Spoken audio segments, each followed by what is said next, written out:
Hello, people of the internet.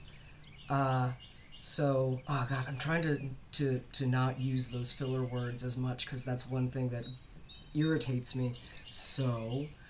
I'm coming to you from my parents' house. If that's not obvious, I'm staying there right now, and I wanted to do a little update on what's going on legally with me. I probably should have checked the last video to see what all I like what the timeline was there, but I'm not going to. I don't feel like it.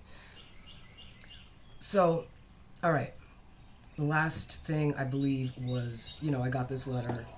It wasn't even an eviction notice. It said that they weren't going to be renewing my lease, which expires, they said, on May 31st. That's not when my lease is up. My lease is up on September 1st. And I texted him after I reached out to Virginia Legal Aid. I reached out to a cousin who I'll get to that later, and also just did a lot of research. And I believe I said before that they can't legally evict me without bringing me to court and winning, which would be a problem for them. So I texted my landlord just saying I will be staying for the full extent of my lease, which expires on September 1st, not May 31st. If you lock me out of my apartment, cut off my utilities, or enter the apartment without permission and notice, I will, or if you seize my property, I will take legal action. Later that same day, I got an actual notice to vacate. And as I expected, they listed 3 violations of my lease. One was the dog, so that's taken care of because I got that letter before this. Scout became an emotional support animal when my doctor gave me the letter, not when he finds out about it. So that's fine. However, he also the 2 other ones. One was for unclean or unsanitary conditions, which I the last time my oven broke and I brought him in to fix it. There was oil on the oven and that wasn't okay, and it was just very messy. And he did say you gotta have it cleaned up by this date, and I did. So he hasn't, as far as I know, he hasn't been in the apartment since then. When he himself was like, okay, it's clean. Just in case, I've super cleaned the apartment, and get to that later. I actually started moving out because I really didn't know what they were going to do. If they were willing to use intimidation the way that they did with that guy screaming in my face, who I believe is my landlord's father, especially because these letters that I've been getting are not from my landlord. They're from from Chris McCoy, not Matthew McCoy. I don't care, I'm doxing them. Because everybody who lives here should know not to deal with these people. Anyway, my cousin is a lawyer in Boston, and he does deal with tenant law and stuff. So what he did was, he wrote a letter to my landlord, sent it to his home, basically saying my firm is representing this person. The reasons that what you are doing is illegal for this reason, and this reason. And I expect that it's basically just to say I'm a small fish, they're a bigger fish, so I got a bigger fish to just not intimidate them, but just basically to send the message that if they fuck with me, I will take them to court, and I have the ability to win. And now I know my rights better than when I moved in. Also, Virginia Legal Aid got back to me, and I'm working with a nice young woman there. I've sent her all of the documents and pictures of my cleaned up apartment.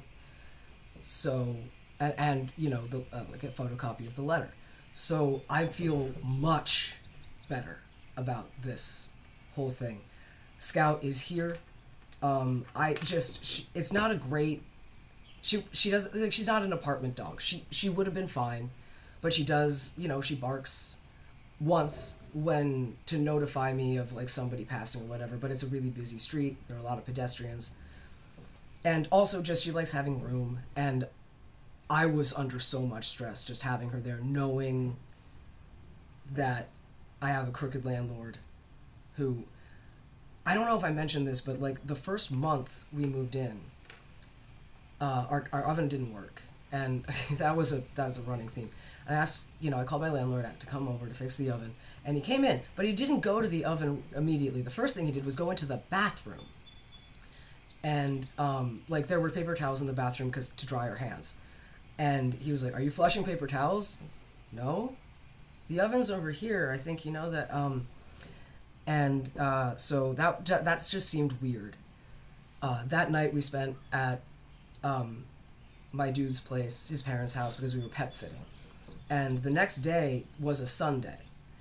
Landlord called me first to say that the water is out for the whole building, and suggests that it's my fault because of flushing paper towels that we did not flush.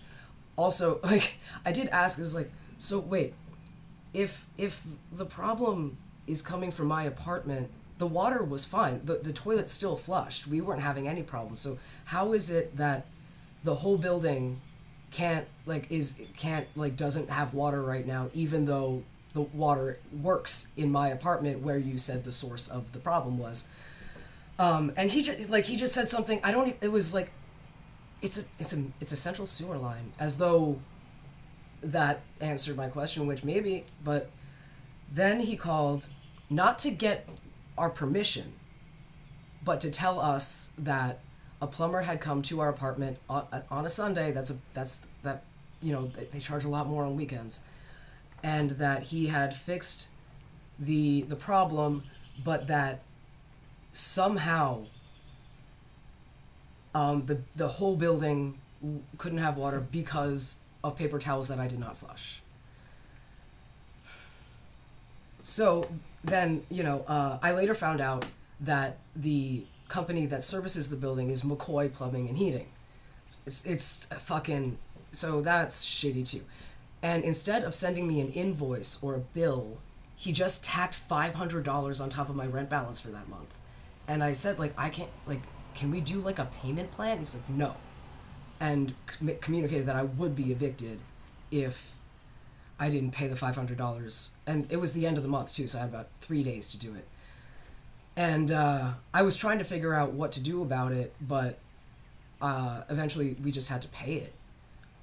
And I wish that I had more evidence of that, because I could use that $500 anyway. But that's just an example of how this is like a family situation where they own a lot of properties where the rent is cheap, but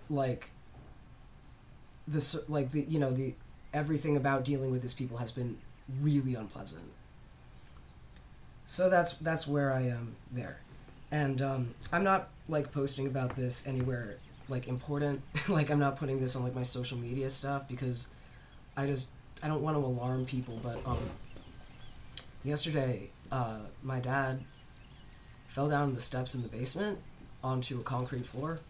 He was bleeding in two places from his head and has since gotten stitches there, and he broke 3 vertebrae in his neck. He's not paralyzed, which is good. I'm honestly really glad that I was there, just because neither of them wanted to call EMTs or paramedics. My dad was like, well, I'm probably okay, just give me a minute. But he also knew that he didn't want to move his head or his neck. He didn't want to get up, and my mom doesn't ever want to impose on anybody or make a scene or anything. So, and eventually I just, my mom called my sister for some reason, and I called 911. And the paramedics at first, they had him sit up and he seemed okay, and they said, all right, if you can just get back up the stairs without a problem, then you're good and we'll just leave. But as soon as he stood up, he got dizzy and nauseous. And that's significant because that means that he had a concussion, essentially. So they like strapped into this weird chair that somehow you could push up. It was like almost like a tank I don't know how to explain it. Went to the hospital, got diagnosed and stuff, and he's never been injured like this. So yeah, that's just a really big thing. It makes me sort of glad that I'm probably not going to be staying at my apartment very much anymore, because I don't want my mom to have to do all of this herself, because that's not fair. And I'm available, I work from home, so I can do everything that I do here. And just I'm cooking dinner we're just sort of redistributing and reorganizing, and I'm taking on the responsibilities that I can to make, just because this is awful. But one thing that I've noticed, my mom's family is, because of the light. Whatever.